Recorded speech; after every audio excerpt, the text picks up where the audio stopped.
Hi, I'm Lasse Rindom, and I appreciate you listening in to this episode of The Only Constant. Sharing is caring, and it means a lot. If this episode sparks a thought with you, pass it on.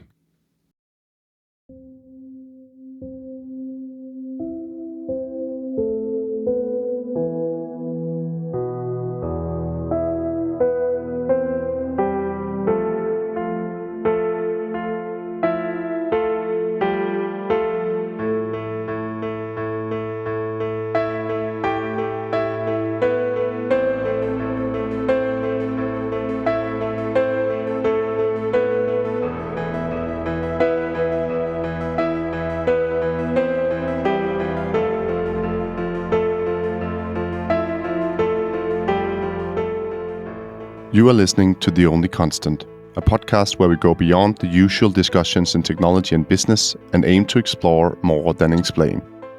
Join me for engaging discussions with a diverse range of global thought leaders as we seek to uncover new perspectives and insights in a free-flowing conversation.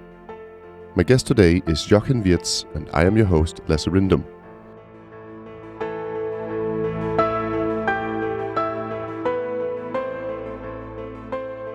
Hi, Jochen, and welcome to The Only Constant. I'm super happy to have you here today, and I've been looking forward to speaking with you. I read the old intelligent automation book that you did with Pascal, and now also been a slight contributor to the new book, Agentic Artificial Intelligence. So I'm just really happy that we finally got around to speaking and having this episode today. So welcome. Thank you, Lasse. I'm equally excited. So nice to meet you, and I look forward to our discussion. So, Jochen, digital technologies, they are transforming and will continue to transform the way we work, how we produce, and what we can produce. Is this AI revolution a digital service revolution akin to the industrial revolution?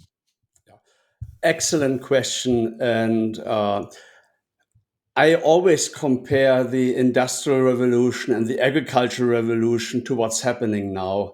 I mean, we had agricultural revolution. People always forget. They always focus on the industrial revolution. But hey, first we needed food, and then we went into consuming unbelievable amounts of goods, and the world could never support 8 point something billion people if we hadn't had the agricultural revolution and the industrial revolution. And I believe for the well-being of this world, what we are seeing now is equally important. To me, the two most important service sectors we have are healthcare and education. And productivity growth in both has been terrible. I mean, we consume an ever higher share of GDP on both, and we are not getting the results we should. And I believe that I call it the service revolution actually now, simply because it's the service sector. And whether you look at a hair salon, I mean, you look at the last 150 years, the productivity growth in cutting people's hair hasn't been dramatic. Same as, let's say, for restaurants and so on. So the entire service sector has been lagging behind manufacturing and productivity growth. And I believe that if we look back in 30, 50 years from now, then we will say, wow, in the 2020s, this is when really the service revolution gathered pace. Why I'm saying this? Simply because everything is coming together now. You look at large language models, large behavioral models, agentic AI, you look at drones, you look at biometrics, you look at physical robots, you look at mobile technologies, geotagging. I mean, at every corner of our economies, do you have innovation? There are smart people who think, how can I deploy these technologies here in improving the customer experience, in reducing cost, and which is, of course, headcount, and I'm sure we come to that later. And I'm very excited. I tell my kids, you're so lucky. You got to see what happens in the next 20, 30, 40, maybe 50 years, and you will not recognize the world anymore. I mean, think about this iPhone, right? Everyone has a smartphone, at least in the developed world. And I mean, we have iPhone 16 that only appeared 16 years ago, and people laughed at the iPhone. They said, oh my gosh, look, such a big screen and no apps to fill it. Today, I don't know how many screens you have full of No, apps. And honestly, without my iPhone, I can't do anything anymore. I can't access my VPN for my employer. I can't access my bank. I can't make payment. I mean, it's unbelievable. All the stuff that is on my phone, including the old calculator, is also on my phone. Right? So, I mean, but still, in yeah, Jochen, you mentioned the hairdresser, right? That's not yes, yes. automated yet. No, it is not. And I mean, we can chat about this. Yeah. So, I mean, things are coming together now. Mm, And to me, there's one big difference. And this is precisely the hairdresser example. The service you're dealing with, is this an information processing type service or is this a physical service? mm, And the most dramatic advancements we have seen are in the information processing type services. yes. And they encompass anything that can be done on an app, on a phone, via chat, via an email, or just talking to people. That includes a lot of healthcare and a lot of education and learning as well. And this is the one really big difference compared to the Industrial Revolution. Industrial Revolution, I still had physical materials to be processed in a supply chain. I had distribution and so on and so forth, right? Mm, But for information processing services, they are completely scalable at close to zero incremental cost. mm. That means I can produce them so cheap that they're either free and advertising funded or given at a very low price. And we can talk about all of these implications here, but massive consolidation of industries is definitely one of them. And I can tell you, for example, how many Google Maps do we need in this world, right? And one is, of course, dangerous. Then we are completely dependent on Google. But maybe we need 10, maybe 20. Maybe there are some that sort of have a value added over and above, right? Some are focused on hiking. Some are, but we don't need a lot.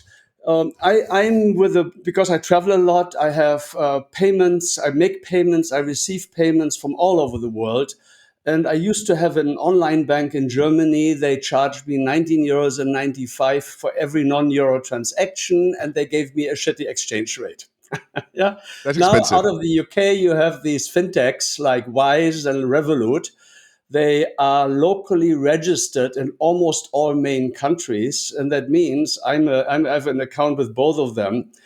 Um, if you want to send me money in Europe, I give you my euro account. If you send me money in the US, I give you my US dollar account. If I make payments anywhere in the world in any currency, there's hardly any fee and Yeah, fair exchange accounts are rates. scalable, right? It's Super scalable, scalable. hyper scalable. Yeah. So my point is here, look, we had millions and millions of shoemakers and dressmakers before the Industrial Revolution.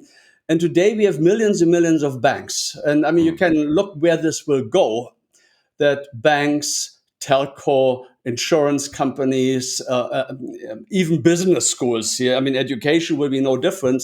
There will be massive consolidation. And I mean, and rightly so, because if you want to increase the standard of living, you have to X jobs. That's the only reason how we increase standard of living. There's also Yeah. this, I think people when they're building AI systems right now, I see. I just spoke about this actually yesterday with a good friend who is building AI agents for a very large technology company, and I said, you're still designing it like initial, like the human was there in the process, right? But I'm saying, what if you just imagine 1,000 GPT 3.5s or whatever, smaller language models doing this? Will they do it? You don't have to have this one human orchestrating or one GPT orchestrating. You could have 5,000 of these smaller ones. It doesn't really matter, does it? And it's like, whoa, that's another way of thinking. Are people ready to think that way, Jochen? I mean, change is slow in terms of habits Mm, and beliefs and attitudes. And I'm old enough. I was a banker in my first career. I still remember when we pushed people from the branches to the ATMs for basic transactions like cashing money. And I mean, I'm German, so whenever I go to Germany, I give a talk about intelligent automation or service robots. I always get this pushback. Oh, but what about the human touch? And I was Mm. saying, wow, so the human touch is so important to you. And I mean, especially Germans, right? They love technology, but only if it's part of a car, otherwise they Yeah. don't like technology. and I know. so I asked them, so the human touch is so important to you? And then they say, yeah, yeah, yeah, of course. And then I asked them, okay, so if it is so important to you, when was the last time you went inside a bank branch to cash money and you didn't go to the ATM? And then they say, oh. Mm. So if the technology works, is available 24 by 7, no waiting time, uh, virtually free, who will go to a human provided service? I But mean, it's a sort of anthropomorphizing technology, saying that now the technology will be the human, right? But the problem is, and I think you and Pascal said that neatly in the Intelligent Automation Handbook, that if you treat humans like robots, are they really? You have to ask, are we then the humans in the first place, right? That's the big question, isn't it? yeah. Let's see how that develops. I think everyone can speculate about this, what relationship we will have with robots, and whether robots, I mean, you could imagine there are specialists now who only work on developing the digital workforce. So if you're a bank and you need, let's say, digital frontline people, they develop 5, 6, 7 for you, and you as a customer, you pick the persona you like to deal with as your ethnic group or age Mm. category, gender, da da da, whatever you like, right? And I mean, you can design these digital frontline employees in a way that they mimic or respond to customers in a way. So if the customer is very abusive and so on, I mean, they may push back or they may be very matter of business. So we don't know yet how that pans out and how we will deal with it. But I firmly believe, and this is also Pascal. I mean, he is French, so he likes family life, yes, Mm. and he says, look, by taking away a lot of these basically low value adding interactions we have. I mean, for example, I'm sure none of the listeners here wake up in the morning and say, hey, I'm so happy today. I'm looking forward to talking to my Amex guy, or I'm calling UPS today. Mm. Yeah, I mean, I think most people dread calling these organizations. They don't look forward. So No. by taking out these interactions, I think we are giving us more time to then deal with real humans more. And the other assumption is that you still interact with the technology. I don't know about you, but for me, I do more and more via Siri. So I bought the new iPhone, so I'm trying. I can't wait for my Siri to become smarter and smarter. That's And sort I of, hope, that's I hope in a embarrassment in year, 2025, right? Isn't it? yeah, yeah, yeah. So I hope I can say that, look, hey Siri, please book me a table at Sky in Singapore, 7:30 window seat on Thursday night. And Siri will do that for me. So I'm not even interacting anymore with the agent of the company. I'm interacting with my personal, could be AI concierge, it could be Mm. my Siri, it could be my Alexa. So I mean, we don't know yet how this interaction. Yeah, see, so my Siri is now talking. Yeah. That was actually s- beautiful. She didn't understand. Yeah, yeah, yeah. This is funny. So, but Jochen, you're absolutely right, and forgive me if I'm taking this now a little bit further up, because I think you Sure. said the low hanging fruits, right? Like no one wants to do the dishes, no one wants to call, the to book a restaurant. It's just something that takes up time. But you Yeah. also said when you said health and education, I'm a history major, so I read Michel Foucault at some point. I don't know. Have you read Foucault as well? I've not Probably. know. You have not. Okay. But he speaks about governmentality as something that becomes a thing we do in modern societies, modernized societies, because we realize with the Industrial Revolution that humans are an asset that are now valuable. And that means that we start to emphasize health and education because we need to make them live longer because states suddenly have responsibility for the bodies and souls and everything, minds of the people, so the state will become more productive. But do you think that health and education will remain important if we can have everything done with robotics? we will not be able to do everything with robotics, right? Otherwise, we wouldn't have jobs anymore. And Mm. I mean, in our intelligent automation book, we had this chapter with the two extreme scenarios, one positive and one pessimistic, or optimistic and pessimistic.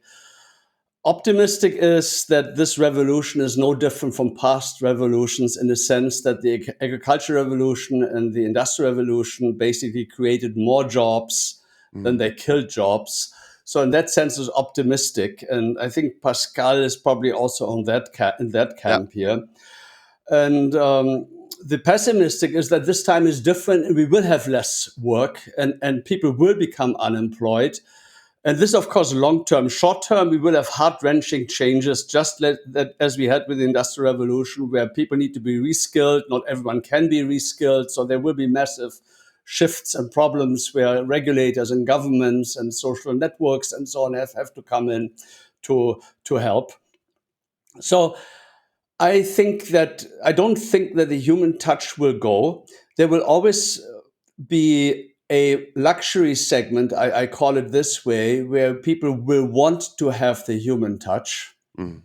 especially in health and especially in education. Yeah. That doesn't mean we don't industrialize it. I mean, currently, I don't know about you. If I fall ill or someone in the family falls ill, I look at Mayo Clinic website, UK healthcare website. There are a few websites I trust, and I look at what could it be. And then, of course, there are 5, 6 different illnesses that might be it. And if you're all frightened, and Mm. in future, you will have health apps or smart websites and apps. And with your phone, you have a camera. You can look at your skin. You can look at your tongue. You can look at your eye. You Mm. can listen to your heartbeat. You can cough in. Da da da da. So that will then do in an interactive exchange with you to ask how's your appetite. I mean, how do you sleep? Do you have temperature? Right.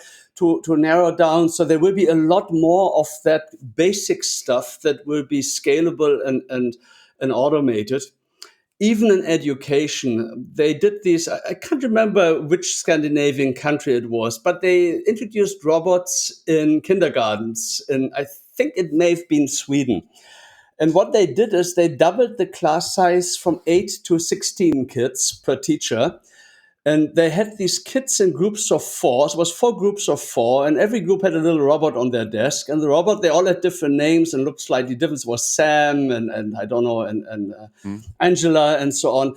And they interviewed the kids. How do you like Sam? And it was so surprising and so cute. The kids said, "Oh, I love Sam. I even if I don't get it after 4 times explanation, Sam never gets angry with me. Sam knows 5 different ways how to explain it to me if I Mm. don't get it this way or that way."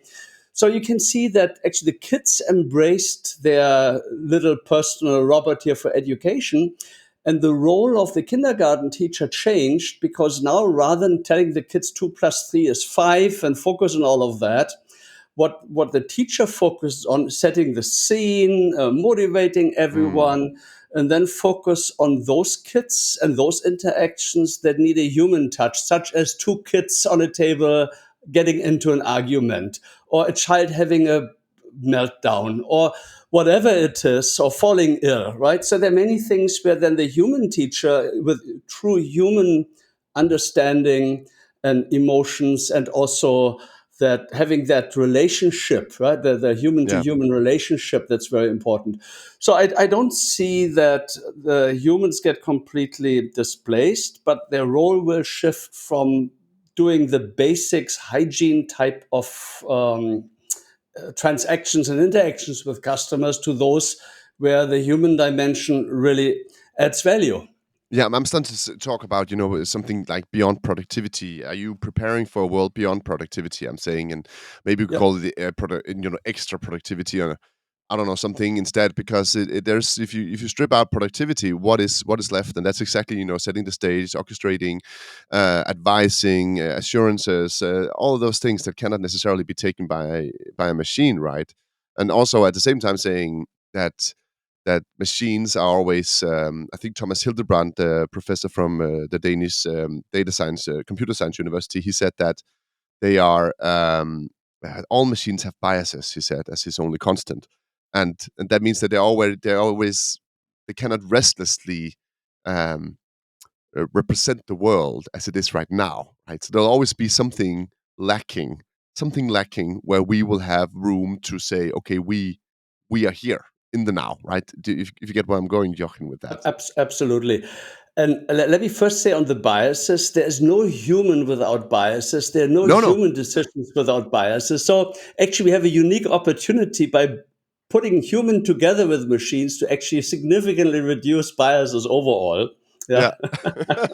No, but And that wasn't not my point either. I don't yeah, want no, to, no. But attack the bias thing, but just saying that the bias always means, can you see what's coming ahead? Right? What see the difference right now between the now and your bias, and pre-trained models and pre-trained systems will always, and I think humans are better at that, right? okay. No, no, Slightly better. I absolutely. don't know. I don't know. Yeah. I mean, I like your productivity question simply because we are measuring productivity in a certain way, which is typically economic output. Mm, Yeah. And let me give you an example. I moved from Munich to London to study.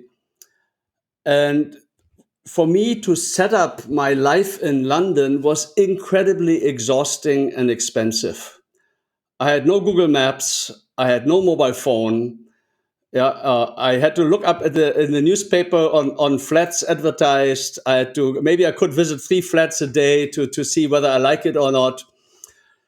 Today, my kids, when they moved out to study, I mean, you give them a mobile phone and Wi-Fi, and they're in business. And my wife was so worried. Oh my gosh, how will the kids survive? They're so mm, protected here in Singapore.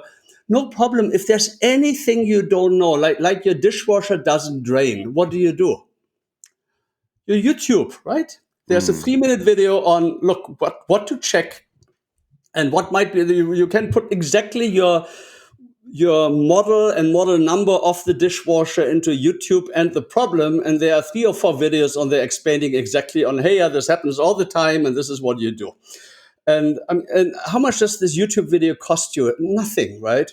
Mm. When I was in London, a 1 minute phone call to Germany was £2.60, and so a 10-minute call is £26, and that was a lot of pints at that time, So I didn't call back home that much.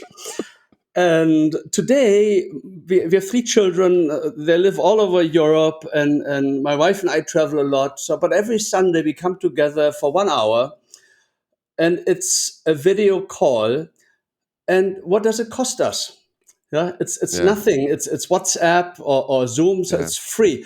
So today, a lot of the service we use, so that is WhatsApp, Google Maps, Google Search, YouTube. They basically don't cost anything. They I'm not paying anything for them, so there is no GDP generated for them. The only thing that's generated is the advertising revenue for the platform here.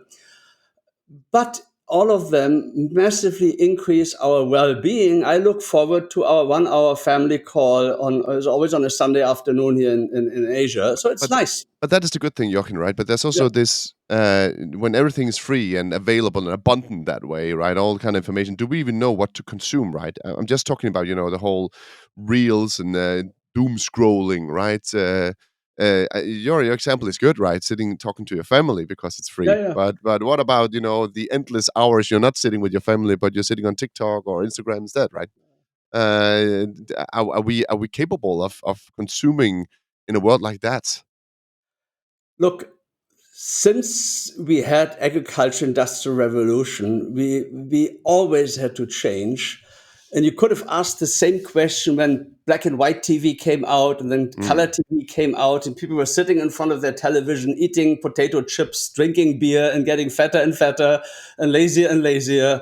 And I don't know the difference, let's say, between scrolling and watching TV, but on the margin, I would argue scrolling is probably mentally more active than watching TV. But I don't know. Yeah, but But my point is we didn't fix the problem there with TV, and now we just added another thing, right? Just, yeah, do you yeah. get where I'm going, right? No, no, we fixed the TV problem, right? People who scroll don't watch TV anymore. Great solution. No, no, No, but no, look, every new technology has side effects, and will need some regulation. I mean, we did this massive research project on corporate digital responsibility, and we developed something called the CDR, the Corporate Digital Responsibility Calculus, which shows you that for firms, having all of these data and using all of this technology is so profitable that self-regulation will never work. It didn't work for privacy, it will not work for AI. Which of course doesn't mean we have a solution here. Yes, I mean you can be like Europe, regulated tightly, and then nothing happens anymore, or you can be like China, allowing everything, and then you say we'll try and fix it later, but maybe the genie is out of the bottle, and we don't know how to get it back in. No. Yeah, so I don't have a good solution to it. But then, I mean, I am an optimist at heart. Yeah. Yeah, we always had challenges. We had, when I was young, we had the highest nuclear arsenal facing between East and West Germany. Yes. We had the acid rain and all the forests were dying, right? I mean, if I look back at that time, we had the oil crisis, we're running out of oil. So as far as I can think, there have been crises and worries and touch wood, so far we managed to sort of develop. And looking forward, just the fact that we seem to be getting a hang on energy thanks to solar and so renewable energies and a few other things. Once you have energy, you can do everything else. You can do the recycling, you can grow vegetables in a greenhouse, and so on. So, I mean, to me, these are just new challenges. And compared, let's say, to the drug and tablet addictions we have, I find social media addiction is probably the less unhealthy addiction here we have. That doesn't mean it's not dangerous. We need to treat it, but there are so many worries here. And if you ask me, we need to educate parents more to take better care of their children, right? I mean, it's what you do at home. And when I go out, and yesterday we went for dinner, and I just saw there was a young girl and two parents, both parents on the phone, and the kid looked around terribly bored. Yeah. Yeah. So they didn't give a phone to the kid yet because it's bad for you, right? But Yeah. Yes, I'm also Yeah. guilty as charged of that sometimes. I must admit, which is not which is not a good thing. But because I'm unhinged, I can do whatever I want to go on LinkedIn all the time. And he's like, "Hey, Dad, I don't have a phone." It happens. It's true, and Yes, it's yeah. hypocrisy is good, right? Or not good. Or moral is good. Double morals or double Yeah. standards. Standards are good. Double standards are better, right? Or I think we say that in Danish. But uh, but this also means that some of the problems you said we overcame was also because we sort of saw them. I think there's a lot of discussion right now in AI, especially that a lot of people are very focused on just talking about the upsides. But for me, the upsides are the reason we're talking about this technology in general. So I want to say what are some of the things that are the pitfalls we should be worried about as well, right? And that's why I'm saying that I actually think that talking about the pitfalls is the optimist view, because that means that you are taking the optimism and the gains from this as a given, because you start talking about how we need to fix some of the edge stuff in a couple of years, right? So if you get my way of positioning that, because it becomes very yay nay kind of thing, either you're for or against it. I don't believe that. I really believe that an informed position is an informed position and also a reflective one of the pitfalls. So what do you see some of the problems that we should be very wary of also in an AI world, and when we start to add AI to all the services that we're currently producing? Yeah, oh, no, absolutely. I'm fully with you. Nothing comes without downsides. Mm, And if I sum this up in three words on the whole AI is really ethics, fairness or biases, and privacy. These are the three main areas that are really, really affected. And as I mentioned, we will need regulation to fix those, because companies will not, self-regulation will not work. I'm convinced about that. Now, on the ethics bit, we have different levels here. We have the very big macro level, and you alluded to them, that includes addiction, that includes mm, dehumanization, that includes social isolation, social engineering. And so these are the yeah. big, big questions here on us as humans and our lives and our relationships. The the other part on ethics is the whole issue of malleability. For example, social media were not designed to spread hate news, but they were designed to create engagement. And so happens that fake news, hate news create engagement, and therefore they push that. So it's a side effect. It's not that that was the intention. So we have to worry very much about malleability of the technology. And the last one is actually very worrying, and that is that this technology can analyze, predict, nudge, manipulate you better than you can yourself, and that without your own awareness. And this is done by for-profit businesses. We have that already.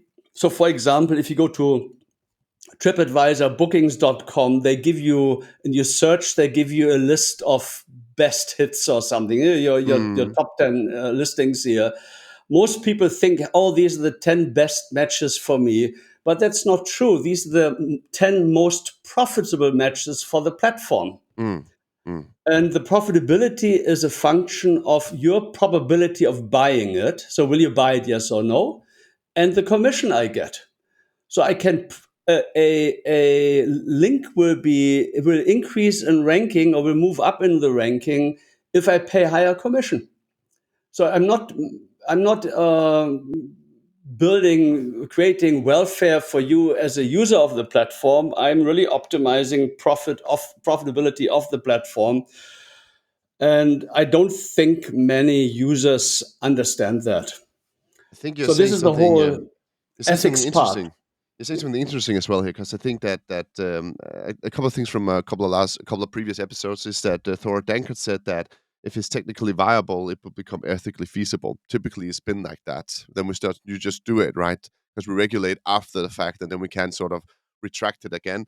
And then also, I spoke to Russ Desar, who's building multimodality into a lot to attach to a lot of these large language models and AI models, so they can do things. And he talked about all the good cases with drones, finding people in the sea. And I just asked him, yeah, but what about drones with guns, Russ? Right?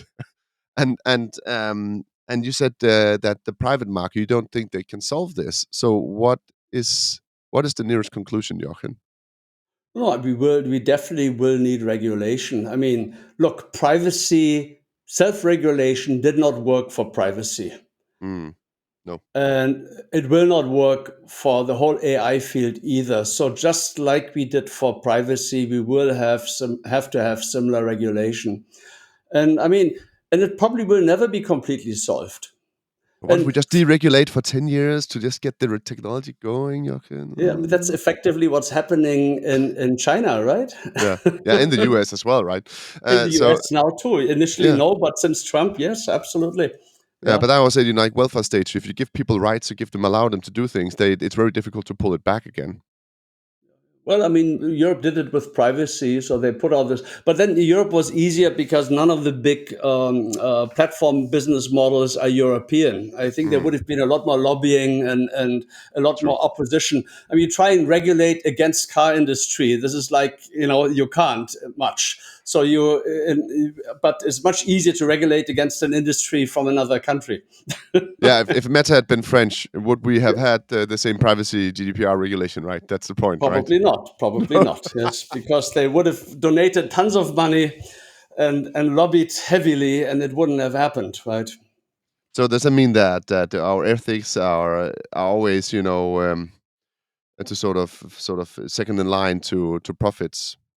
But look has been everywhere. I was a banker before, and I can tell you that the sales training of bankers, if you look at it very objectively, is unethical because what they push to you is high margin products, full stop. What's best for you is probably stuff like a low fee index fund you buy on the stock market where the bank gets a 0.18% commission. But if they sell you this actively managed fund, they get a 3%, 5% commission. And then maybe it's even issued by their own bank where they have an annual asset management fee and other things. So it's a bit like this, right? Who sells you organic vegetable that is non-branded? It's very good for you, but nobody makes any money of it. No, that's right. Yeah. That's right. So the minute I can put Procter and Gamble or Nestle or Unilever on it and wrap it up and so on, then I can put advertising money and so on behind it. Then I push it, and then the margins are high for everyone, and we all pay. But that's actually something that I've been saying, since I was very young. I said, there was all this. Everyone had to buy biological milk or ecological, produced milk, and then, but then they started hating the big producers as well. Like, oh, we don't want to buy from them. We want to buy from, smaller dairy farms, micro dairy farms or something like that.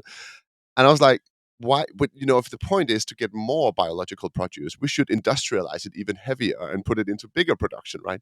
But people always move to the other things, right? So how do we industrialize good ethics? How do we? Is that what we need to do? Is that there's a lot of calls? I'm in the EU, right? And you're German.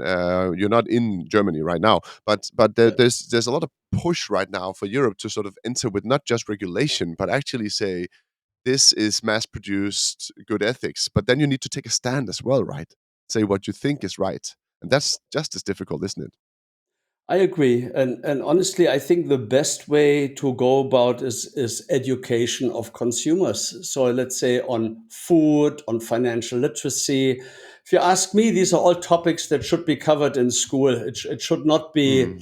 Mm, People are taught so many things in school, but the basic life skills often are not taught, and you need to have this sort of good common sense on key dimensions of someone's life, whether that's nutrition, exercise, healthcare, financial literacy, and a few other things, right?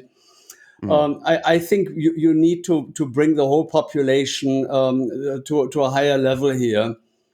That's And it actually has happened in, let's say, in recycling and environmental consciousness. I think schools, at least in Europe, have done a good job with this, that yeah. many people are quite conscious about it and try not to have such a high environmental load or carbon footprint and so on.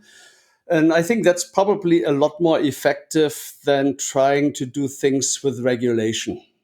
I think a world of unhinged consumerism or unlimited productivity, like we're envisioning, right? Everyone's Yeah, envisioning that, right? Then the educated consumer is more important than anything in the whole world, isn't it? yeah, Because I would say, because and I you're want to not. ask you the same. Do you think Yeah. will we stop consuming before we are consumed? I've asked that before on the podcast as well. Yeah. No, I mean, you're right. The more choice we have, I don't know whether you know this book, The Paradox of Choice by Barry Schwartz. And basically, if you have a lot of choice and things go wrong, you have to blame yourself. Mm, mm, Yeah, because you chose that true. course of action here. Yes. So he made this nice point in the old days where basically you were the son of the shoemaker and you became a shoemaker. You didn't have much choice and you had a reasonably happy life and so on. Yeah. But today you have all the options open. And if you're not successful, the only one to blame is you yourself. You didn't work hard enough, you're not smart enough, and so on and so forth. So we're all being blamed for our not being as successful as we could or should or want to be. And I think, and you see also, they did these experiments even in consumer behavior. If I give you if I'm in a bakery and I introduce new jam, for example, or marmalade or something new, and I give you three options and you try one or two, the likelihood of buying is so much higher than if I give you 12 options because you're confused. Mm, mm. Yeah. So you're right in a sense that if we have unlimited consumption options, we will have to learn how to satisfy, meaning not optimize anymore, how to find what's right for us. So we have a lot more choice in how we design our days. So if you don't have to work anymore, 9 to 6, and we have options, what do we do, right? Do I sleep until 11 and go jogging, or do I, get up in the morning early? I Yeah, haven't so read this. I haven't read the Paradox of Choice, but it sounds it resonates with so much I've been saying. I used to write a lot of poetry as well, and oh, I read I saw a movie called the Five Obstacles. I think I mentioned it also in a previous episode, maybe, but where Lars von Trier he interviews Jørgen Leth, two Danish filmmakers. It makes Jørgen Leth do five repeats of his old movie, and he gets a new obstacles each time. So you can only do it with clips that are 5 seconds, or you can only do it with, it has to be a cartoon, and so on. The worst obstacle that Jan Led is given is you should just do it again. You can do whatever you want, just do it again. Just remake the movie. And Jan is like, no, you can't do that. You have to give me something that narrows down, tells me only go this way. This is, if you say whatever, I can only make a worse movie than my original one. And this whole unlimited options is a state of anxiety, right? Because how do I choose the right thing? And then we might just, end up going back to inaction, right? And now you have unlimited. You don't just choose your spouse from among the villages, your population of women, right? You can choose it from a global population of women, right? And then a lot of people are like, I won't get married, right? It's really a paradox, isn't it? It and is. and and and maybe one of the more subtle challenges of the future. What will we actually do? When will we choose that this is what we want to do? This is what we want to consume. This is what we want produced. When everything can be produced in a heartbeat, everything's a 3D printer away, right, Jochen? No, I'm with you on this. Of course, this is not the immediate future. That this No, may be in 20, 30, 40 years from now. And the question then is, what will we be passionate about? What do we choose to be passionate about? yeah, And currently, I mean, Pascal always talks about before the Industrial Revolution, the elite was never excited about work, or they never defined themselves through work. They discussed what's in the opera tonight, how's your polo, did you read this book, have you. So it was much more about the arts and your own skills and your own passions here, rather than how to make a living and how to make money. The elite had money, they didn't talk about it. And in a way, we are allowing more and more people to live this kind of life where you do not have to basically spend 40 hours a week in making a living, but you can decide what you want to do and what you're passionate about and where you spend your time. I mean, that will come. And yes, that is a big question on what we will do and how this will change societies. And yeah, I because don't think maybe anyone can predict. maybe we'll just end up, producing more of this potential instead of producing some actuals. What do we want to do? Making choices, diving deep into opera or something, but instead saying, let me keep all my options open. Let me save up more money. Let me stay free. Let me stay healthy. Instead of actually doing something with it. I think, but that personally, to me, that is a very big. What you call is something that I constantly try to attack in my own life, making sure that I Mhm. choose things, and that by choosing, I also spend my freedom at the same time. So very actively acknowledging that whenever I do things and I want to do things, I am giving up something else. So this anxiety space just sort of, anyway, but I just thought it was. I really liked that. I need to read that book, Paradox of Choice. I haven't read that. You also spoke about fairness and bias, and you also spoke about dehumanization. Uh, I've discussed this, speaking harsh to a chatbot. That I'm always harsh to a chatbot when I speak with them to get them to produce what I want to produce. But I spoke to Christiane Weile on the podcast about this, and she said that, but if you do that, this way of interacting with a chatbot might spill over into how we interact with each other, and then we're suddenly dehumanizing our language, right? Do you see that challenge as well? I mean, this is akin to what we see in video games, violent games, shooting games, car racing games. Um, the scientific evidence is not very clear on it, but on Mm, balance, it shows that none of these games make our behavior better. mm. Let's put it this way. Yeah. If anything, the evidence points that this is not good for us and the way we interact with the world. And yeah, I mean, I wouldn't like it. Let's say if my kids were shouting at an AI agent and mistreating that AI agent. I mean, I would ask why are you doing that? Yeah. But for me, it's just, when you speak nice to it, it sort of goes on in a direction. So if you're a little harsh, you can have it change direction. So It's Yeah. because it is just a machine, right? Yeah, At the but same that is the time, you design. see, That's the design of it right now. it is a That machine, but I am not a machine. That's the Yeah, problem, yeah, right? but I mean, currently the machine is designed to hear that you're getting frustrated, so that it now tries to act faster and more decisively to help you. Mm. So that's the design of it. I can also design it in a way, if you become abusive, that I say, sorry, Lasse, this call doesn't get us anywhere. I terminate now, and let's call again in 10 minutes when you feel Mm. better. You know?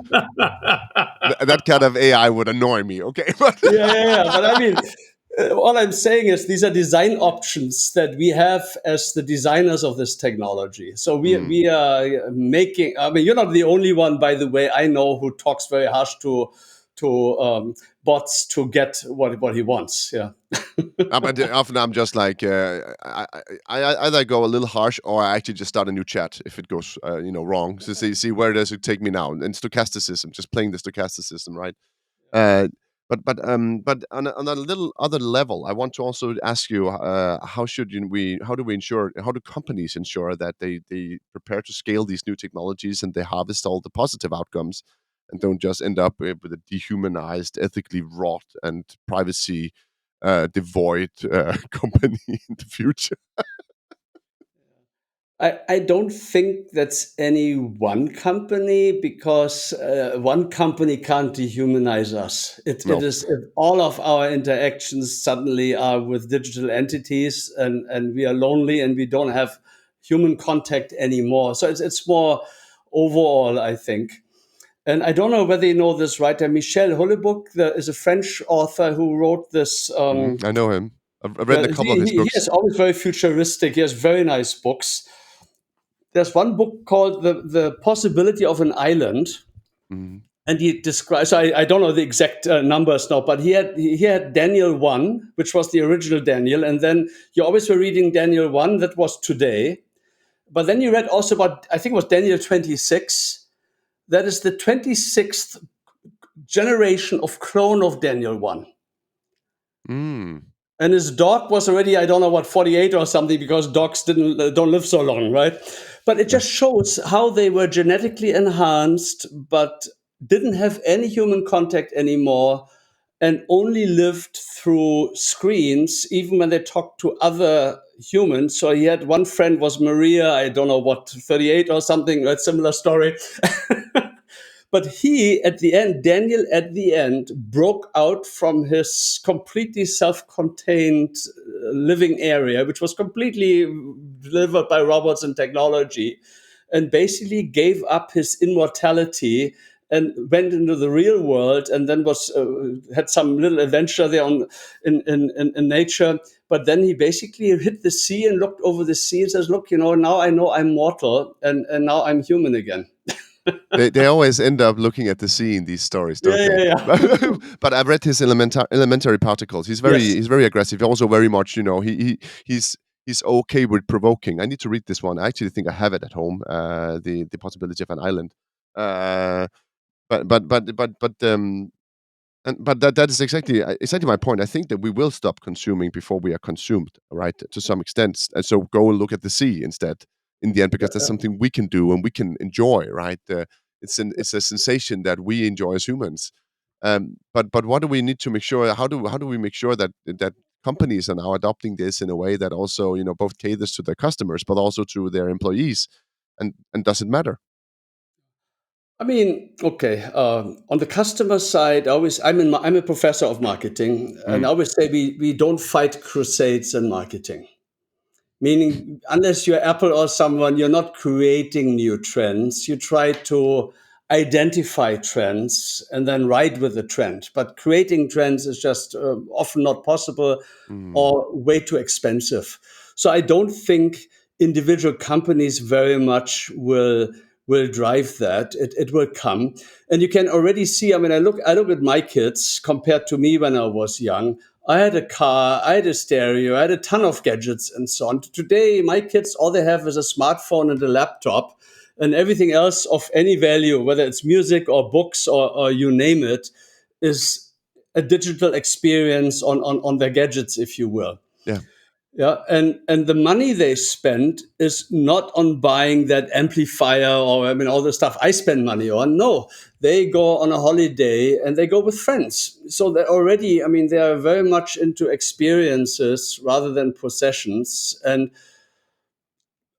also, if I compare to when I was young, I lost touch with my schoolmates. And so each time I changed school, I lost touch. Today, my children are still in touch with their school friends, simply thanks to social media. Mm. And my youngest daughter, for example, they meet at least once a year somewhere in the world. So they went to Peru, they went to Stockholm, they went to Madrid, they went to Zurich, right? Because the friends are all over the place. So they just, all of them ascend to one. I think it's 5 girls. They go to one of them and visit and have a great life. And they're in constant touch now with also with video calls on social media. So you can see in a way the technology and the technology is basically free, allows them to stay connected in a meaningful way, and then also bring that connection back into the real world through. I don't know how often, not all of them come together, but some of them meet somewhere, visit each other, they Mm. discuss jobs, boyfriends, husbands. So, Yeah, yeah, yeah.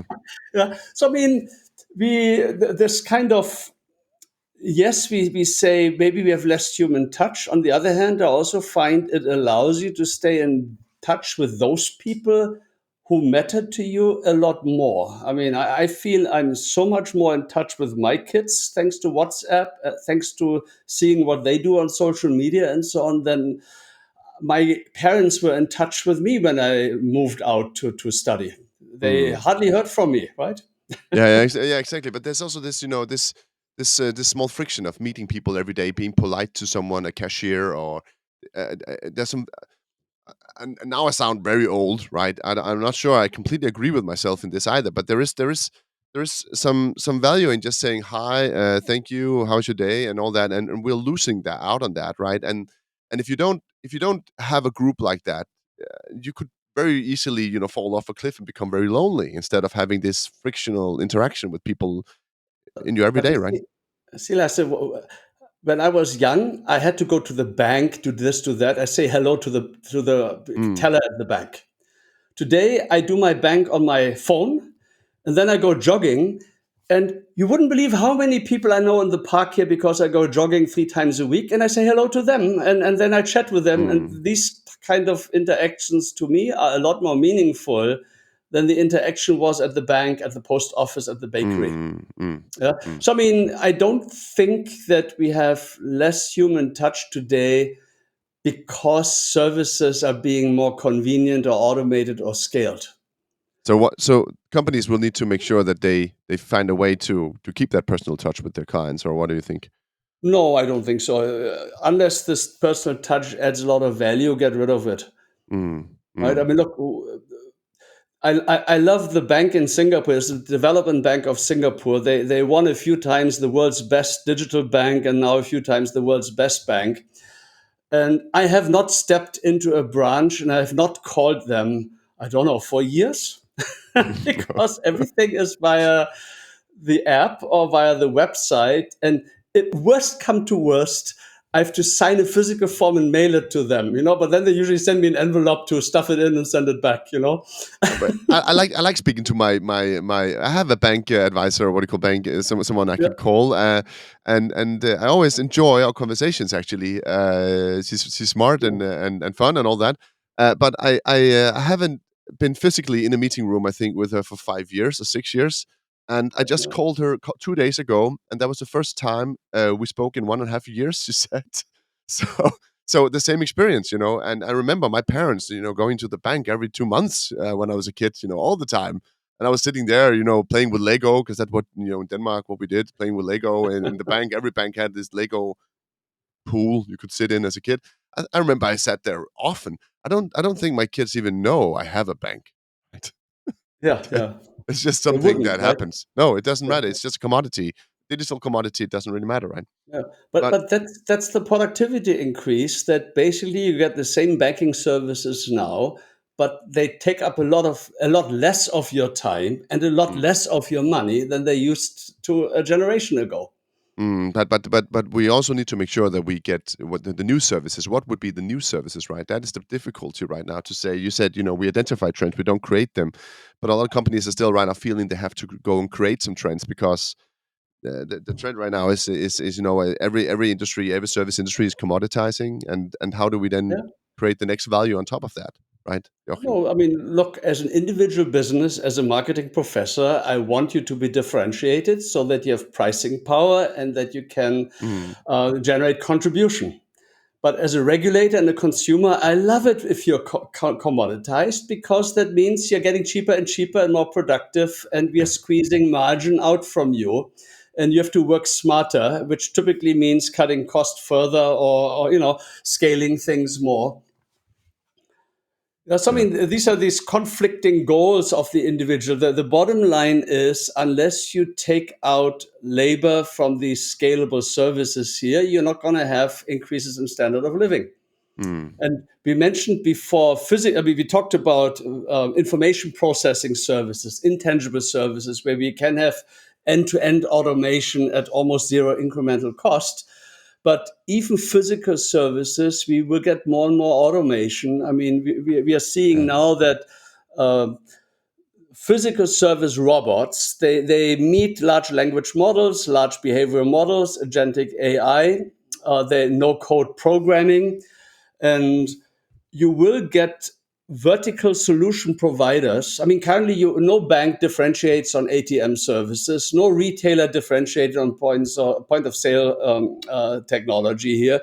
Likewise, we will have barista services, fast food services. McDonald's, KFC, they are unlikely to be, I mean, maybe initially they dabble in it, but long term they're unlikely to become robot manufacturers.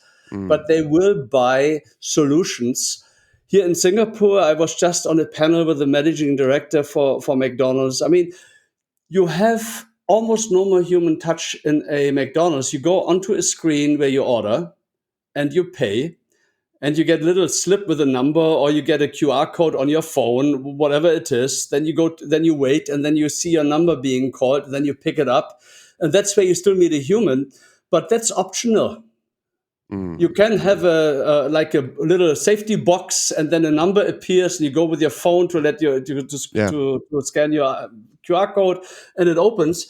And inside the restaurant, whether there is now a machine frying fries or flipping hamburgers, or whether it is a person doing it, you don't care as a customer. No.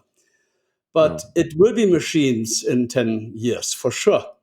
And And then we'll even pay for to go to hairdressing, yeah. gourmet restaurants, right? We'll still pay to go to those, right? Yeah. I mean, but look, if you want to increase standard of living, that's what you have to do. I just heard in the US about half of the cost of a taxi or an Uber is the driver. The other half is car and petrol and so on. I mean, the minute you have autonomous driving, basically, we will have a complete new type of transportation service. Mm, Cost will collapse. You may get stuff. I mean, I like Denmark, Germany. We have a lot of countryside where buses run very infrequently. yeah. You may get dynamic routing of mini buses that seat 10, 12 people here, and you just call, I'm in this village, I But you want to go already had that in downtown. your in Singapore, right? There was this called Beeline once. I think I saw the technology. It was a bus that you could say, I need to go from here to here, and then it would generate a route dynamically. Maybe it was just on the drawing board, but I just remember Yeah. 10 years ago I read about that solution in Singapore as something they were planning maybe to I mean, we test. do have autonomous drones on campus for mail delivery. We do have autonomous buses on campus that Mm, drive.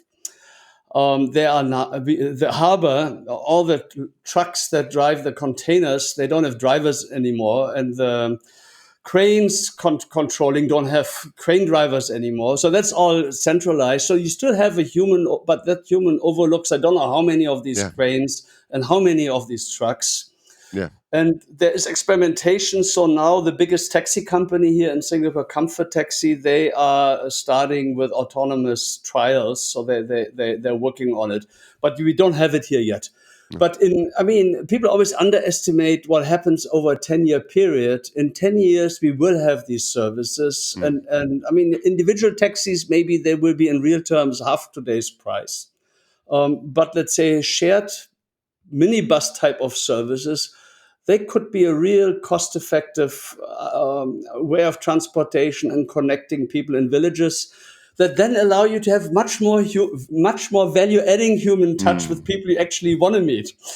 But I think that now you just had me, the sentimentality in me, and I need to go take a taxi ride right now and then talk to my taxi driver like I used to do, because I don't know if I can do it in 5 years, right?